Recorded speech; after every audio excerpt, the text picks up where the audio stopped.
Good evening, everyone.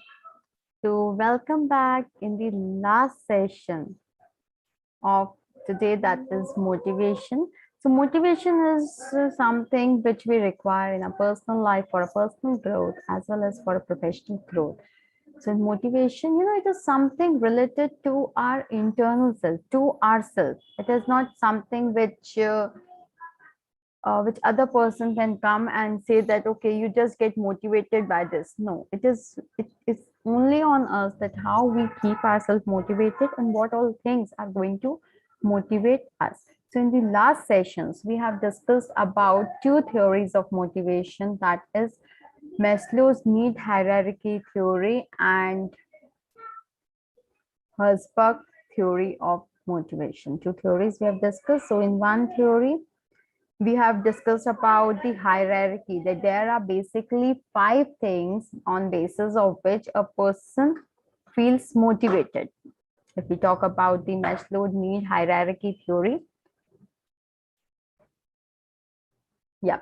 So this is the first theory which we have discussed, that was the Maslow's need hierarchy theory. So in this theory, we've discussed about basically there are 5 things like psychological safety, love, belongingness, esteem, and self-actualization. These are the 5 things, and a person goes from one by one. Like first, he satisfies the psychological need, then he satisfies the safety need, then he satisfies the love and belongingness, and then he go to esteem and self-actualization. This is the theory which is given by Maslow. Okay, it says it is the need hierarchy theory. But same way, when we were talking about this theory, we have,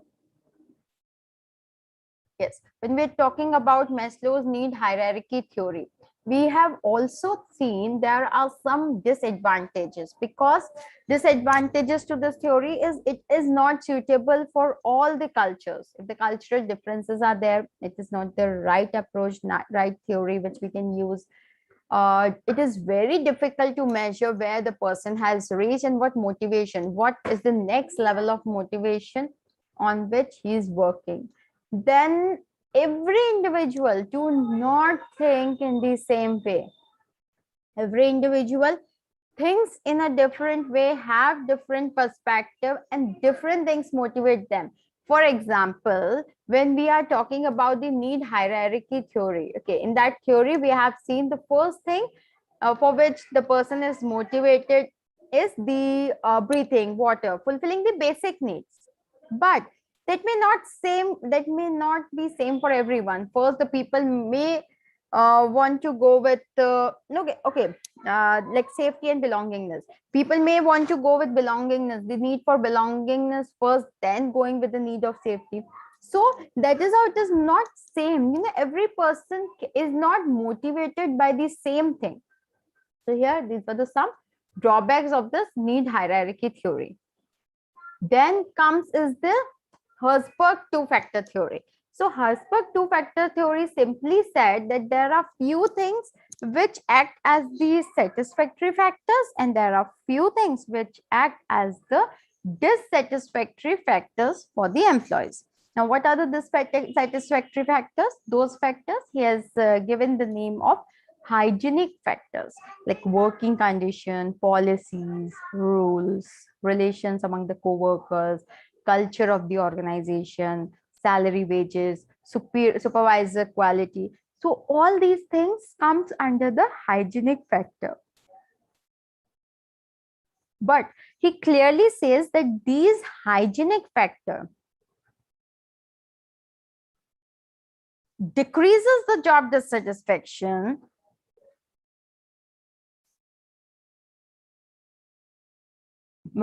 these hygienic factors, if these hygienic factors are not there, the people are going to be dissatisfied.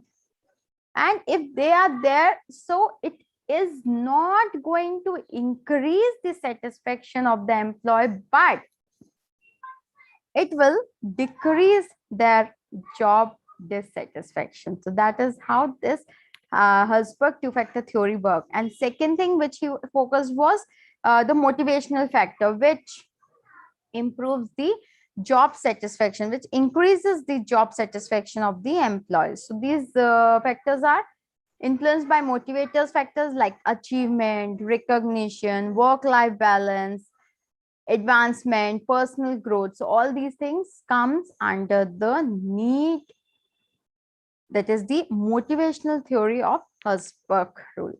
Now, next theory which we are going to start today is Macklin's theory of need. So Macklin's theory of need, Macklin's need theory basically focuses on three things, that is power, affiliation, and achievement. Now, when we are talking about power, what does that mean? That person, he wants to have that power in the organization. He wants a position in the organization where he can show his power. He can use his power. He can exercise his power on other person. That the position, he needs such a position in the organization which will give him power, which he can exercise on others. So that is the first thing which it is covered in the need theory, that is power. Second is affiliation. Affiliation means the relation, the feeling of being closely associated with the organization, that is the affiliation. So people might have this affiliation need. And the last is the achievement need. So this achievement need is also considered under need hierarchy theory, that is Maslow's theory, and in Herzberg theory also. In Maslow's theory, it is in the fourth layer, where now they work for the recognition, for the achievement. And this affiliation one, this is the affiliation theory is only considered under Macklin's theory of need. Now, what exactly these three things are? Yes. Now, first, let's say the useful steps for implementing.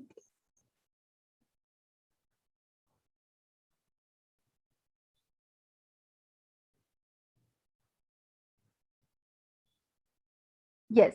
So what exactly is this Herzberg theory of motivation? Now, when we are talking Macklin theory of motivation, when we are talking about the Macklin theory of motivation, it point out that regardless of our age,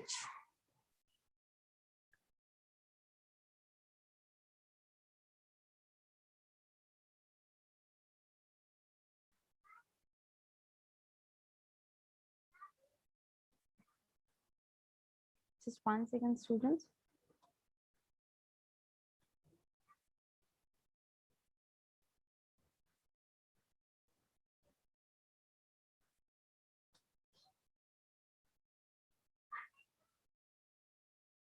Okay. This Macklin's theory point out that regardless of our age, race, culture, all of us possesses one of these needs and are driven by it. What are these needs? That is need for power, affiliation, or achievement.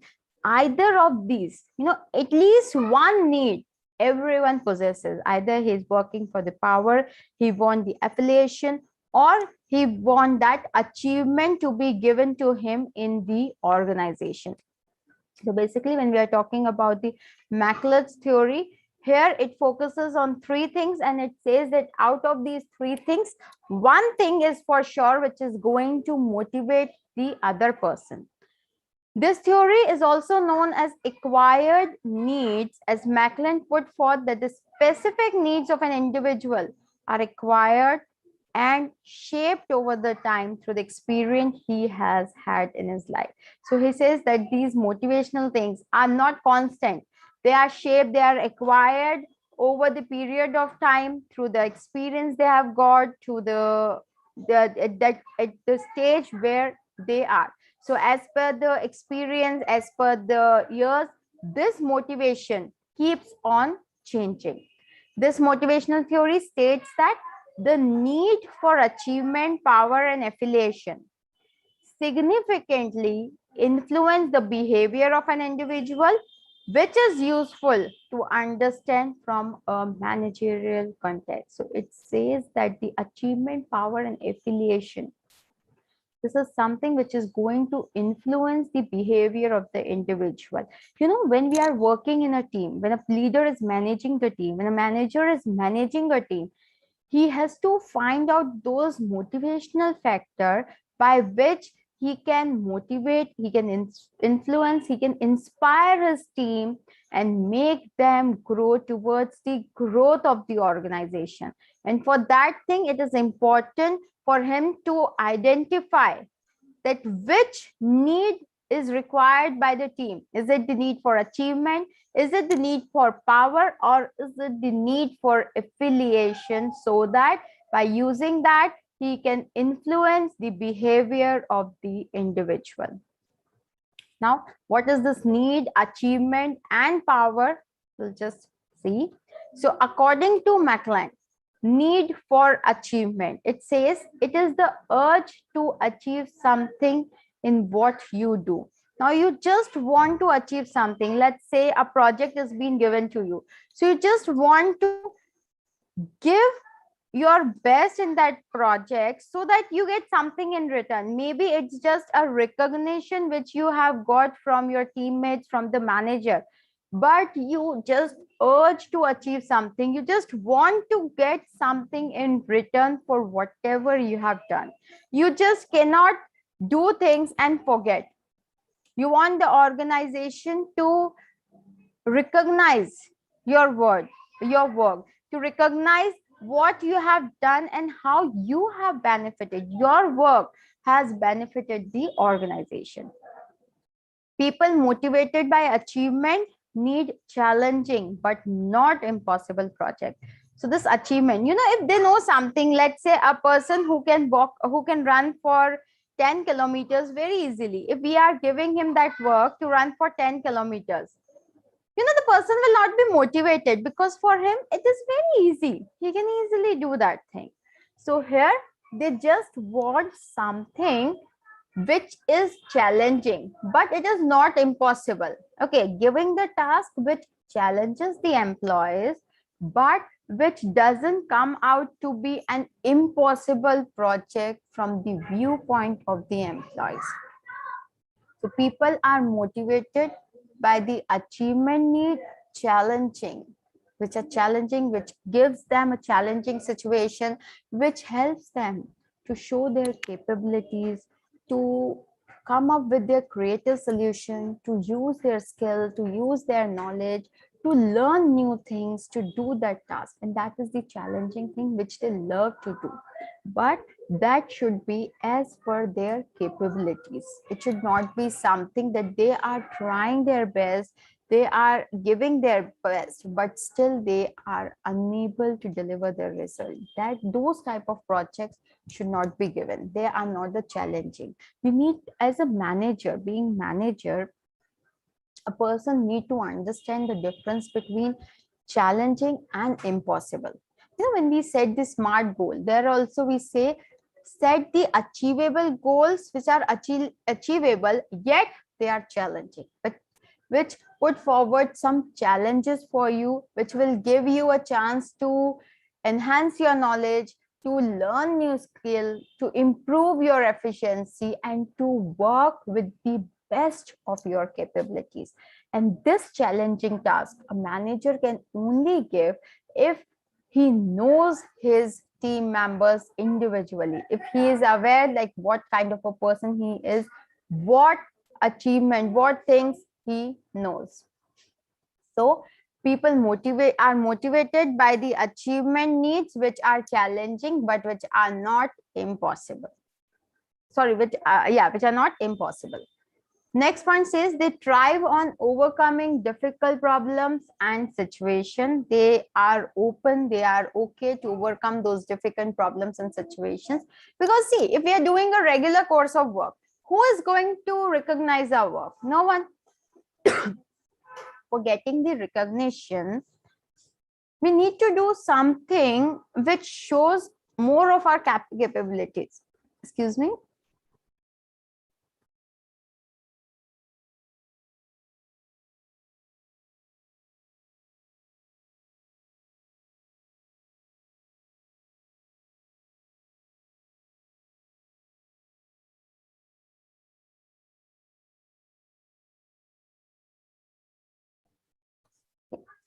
Sorry. Okay, so people are motivated by achievement work very effectively either alone or with other high achievers. So there are two things. First is they love doing the challenging tasks. They want difficult problems and situations so that they can overcome and they can show their capabilities. Now, the best way to make your employees show their capabilities is first, being a manager, you should identify their individual strength, their hidden potential, and give them the work accordingly. So this way, you're giving them the difficult problem, you're giving them the challenging things and challenging situation where they are overcoming that with the best of their capabilities, knowledge, and skill. Second is they are also motivated by either working alone effectively or working with some other people who are also the higher achievers. Let's say a person who has just learned a new language. Okay, he has just learned a new language, and there's a senior person who is very fluent with that language. So he will be happy to work with that person because he will learn new things because they are the high achievers. That way, either they want to work independently and effectively delivering the best result, or they are okay to work with the person who are high performers, high achievers. When providing feedback, give achievers a fair and balanced appraisal. See, feedback need to be constructive. It should be fair enough. It should be a balanced appraisal where you are telling them what went good, what good they have done, their results, showing their achievement. Along with that, if there were any kind of failures, if they had to improve on some skills, that should also be included while providing the feedback. So it should be a constructive feedback rather than just positive feedback. Balance means a feedback which is very honest, which is having positive as well as negatives of the work done. So this doesn't mean that if everything went on well and then still we are trying to find some kind of negativity in the work. No, it's not that. It's that if something which we have observed, which the other person should learn, should work on, that should be brought to his notice so that he can improve himself. They want to know what they are doing right and wrong so that they can improve. So that's why we say it should be a constructive feedback, which is a balanced appraisal where they are telling the positive as well as negatives of the work done so that they can identify within themselves the area of improvement and can start working on improving themselves.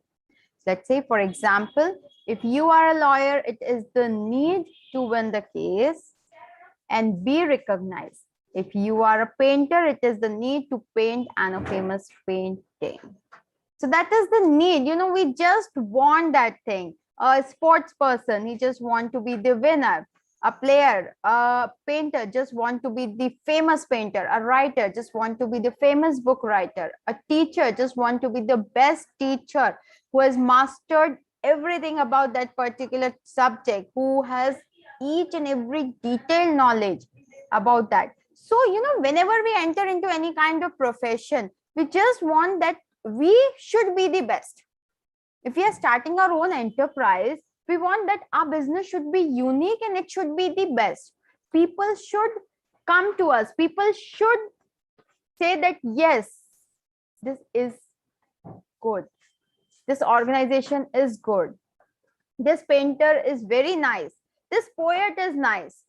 This lawyer is nice. So that is what our need is, just to be the best and get recognized for our work. And same way within the organization, every employee, each and every employee working in the organization, no matter at which position he is, let it be the CEO of the company or the lower ground level management, each and every employee wants to get that recognition for the work done by them.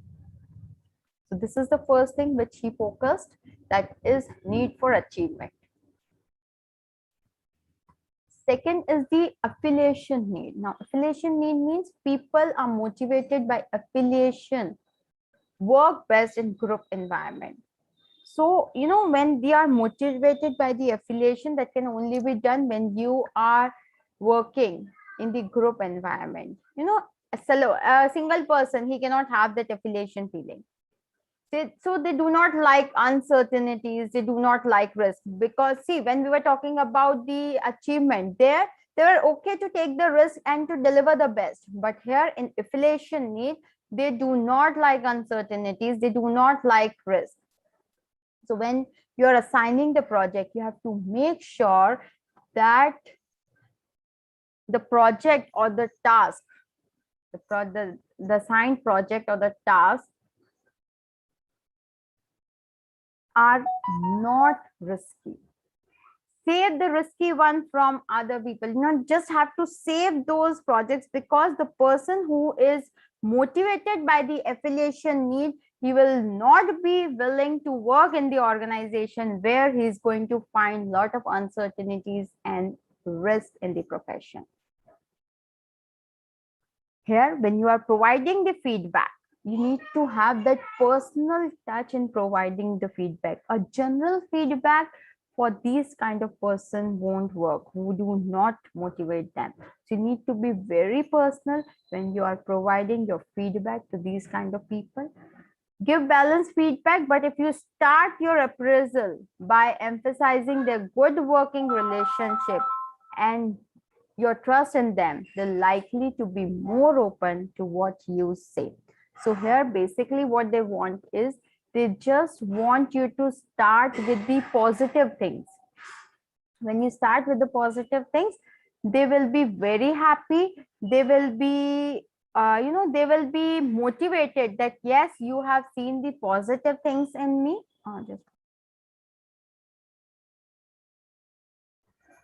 So they are very happy seeing the positive things, listening the positive things, and then slowly you can tell them about the negative things, negative factors, and they'll be okay. They'll be accepting that thing. But if you directly start with the negative feedback about them, they will not be in a state, they will not be willing to listen to what you are saying. So make sure you are giving a balanced feedback, but you are starting with a positive note by appraising them, by showing your trust on them, because here they do not want a generalized feedback. They do not want a generalized statement. They want something which is coming directly from you with a personal touch.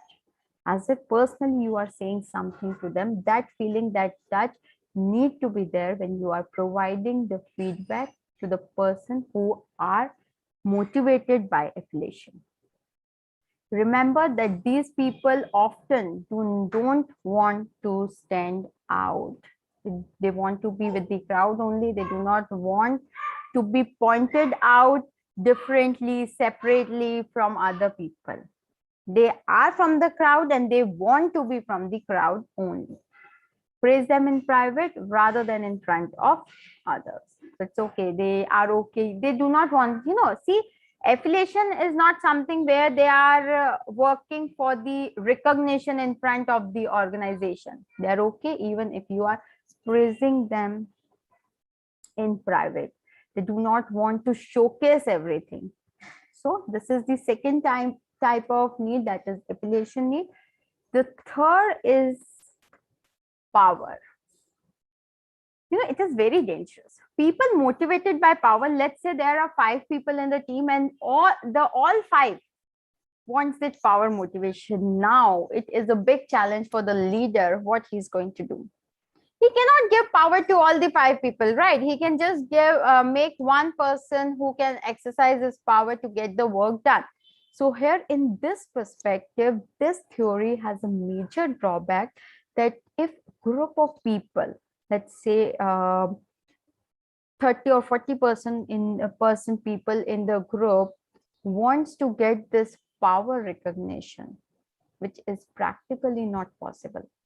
You cannot have one person in power just leading one person, right? We cannot have 1:1 ratio. We cannot have when we are talking about exercising the power. So this is one of the major drawback. But yes, there are people who are motivated by this power motivation. They want power and position in the organization. So those with a high need of power work best when they are in charge. So these kind of people are such, you'll see maybe they are not delivering the best result, they are not giving the best results, but at times you will notice that these people all of a sudden, when they have been given a power, they have been appointed in the powerful position. Let's say uh, we are having a new project and we have made them the project head. You will see a sudden change in them. You will see that now they are giving their best, the efficiency, productivity, work, everything has increased just because they have got the power. And for them, power means that we have to deliver our best. Their motivation, they just want to retain that power with themselves. And that is the reason that when they get the power, when they come into the powerful position, they work best.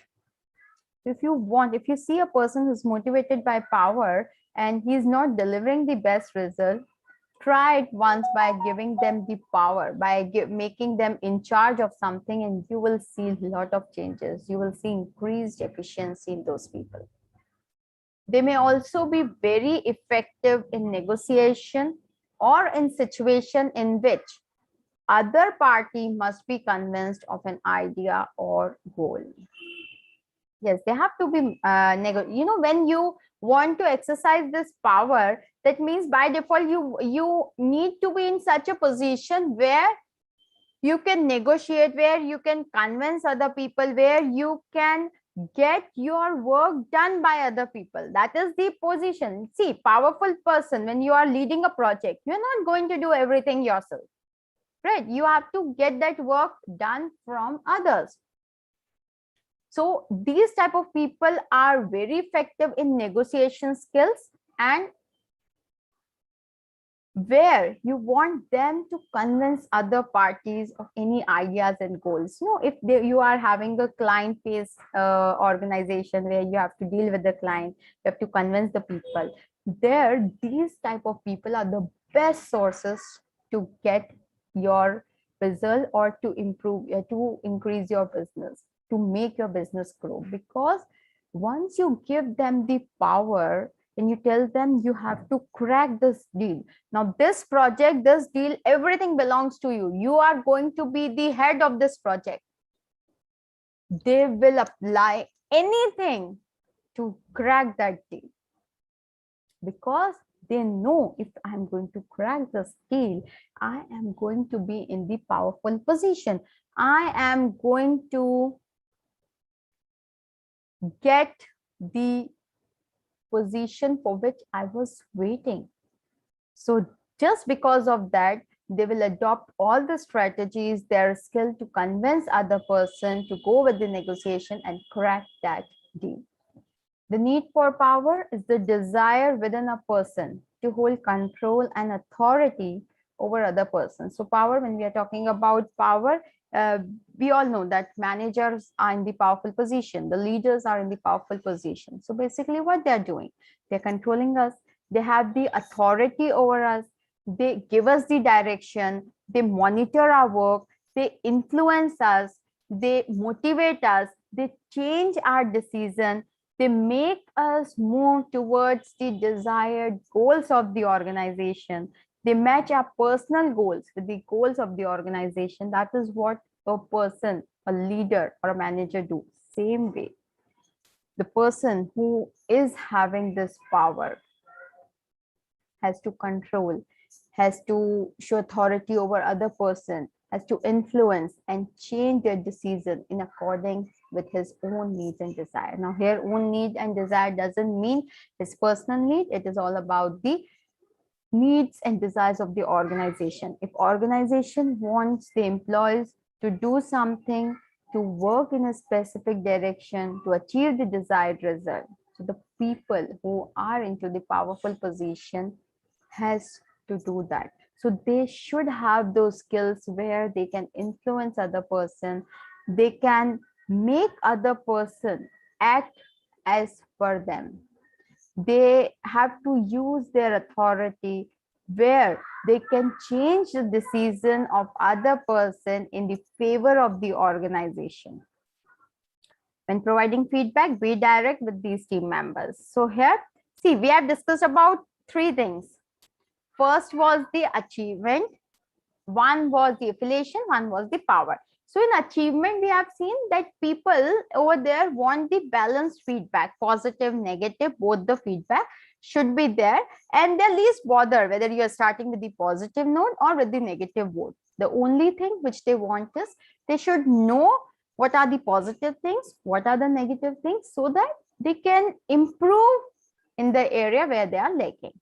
But when we talk about affiliation motivation, in that motivation, though they want both type of motivation, but they'll be very happy if people start with the positive note. If people start praising them first, recognizing their work, telling the good things about them, and then slowly going with the negatives, going with the weakness of the individual person, and along with that they do not want that thing in public. They are okay to have that thing in private. But here when we are talking about the power motivation, they want direct feedback. Whatever has happened, they want the feedback to be very specific and very direct, having the balanced thing, have both. It should be a constructive feedback, which is the combination of the good as well as the bad, the strength as well as the weakness of that person. So here all three things definitely require the feedback, but all the three powers need the feedback in a very different way. The last thing is they aspire for position with status and authority and tend to be more concerned about their level of influence than about effective work performance. So here the power may make them deliver their best, but the delivery, the efficiency of their work is not their willingness. It is just because they want to hold the power, they want to have that position, and that is the only reason they are being effective. They are not actually performing, giving their performance just because of justifying their position. Okay, for that purpose, they're not doing anything. They're least bothered about the effective work performance. But to hold their position, to have that power, they give their best performance. They deliver the best results. So these are the three types of motivation which were introduced by Macklin's theory of need, that is power, affiliation, and achievement. Now, how we can apply this in the organization? Applying is again a challenge, right? So there are two steps in applying Macklin's theory of need in the organization. The first thing is identify the motivational need of the team. You need to identify what things motivates your team. Examine the team to determine whether of the three needs is a motivator for each person or not. Personality trait and past action can help in this process. So out of these three needs, which need is going to motivate your team? You have to identify that thing first. So someone who always take charge of the team when a project is assigned, the one who speaks up in the meeting to encourage people and delegate responsibility in order to facilitate achieving the goal of the group. So by this, what do we understand? What kind of a person he is? He's a person who is driven by the power. He need power because what he's doing, he's always taking the charge. He's always speaking up in the meeting. He's always making people to speak up. He's always delegating the responsibility. So basically, he's doing all the things which are done by the people who takes the charge. Or another example can be A team member who does not speak during meeting, is happy agreeing with the team thought, is good in managing conflicts, may seem uncomfortable while speaking, while someone talks about undertaking high risk, high award. So what kind of a person is this? When he do not want risk, when he do not want high rewards, he's very quiet. He do not want the recognition in public. So he's a person who is driven by affiliation. So this is how you have to identify which type of persons are there in your team and which motivational factor is going to work best for them. The second step, the last step, is approaching team according to the need type. Now you have to first identify and then you have to approach your team according to the needs you have identified. That is based on motivating needs, alter your leadership style to assign project. If you think that the motivation need is power, so you need to alter your leadership style. Instead of holding the power to yourself, give powers to others. So this is one way by which you can make your team motivated. Challenging projects would definitely be a part of work portfolio of someone who enjoy power, while relatively simpler project go to the kitty of someone derived from affiliation. So you have to decide accordingly to whom you have to give challenging project, to whom you have to give the simpler project, to whom you have to give the work which is not into high risk zone, to whom you have to give the work where they need to exercise their power, where they have to delegate the work, they have to get the work done. So accordingly, you have to find out the individual need, individual motivational factors, and then you have to allocate, you have to delegate the work. This information is crucial to influence while setting up relevant goal for the individual, monitoring, providing feedback, and recommending the learning plan. So you have to take care about all these things, that you're providing feedback, you are monitoring the work. No matter, even if you have given the power to other person, still you need to make sure that you are keeping a check on that. Okay, you cannot leave everything and you cannot relax. Though you have delegated the work, but still regular monitoring, feedback, and the learning plan. If you think that some learning plan has to be there, all these things you have to implement from time to time. So these are the two steps which you have to use when you are exercising this McLean theory of need in the organization. Now, in the next session, we will be discussing about the advantages and disadvantages of this theory. Any doubts?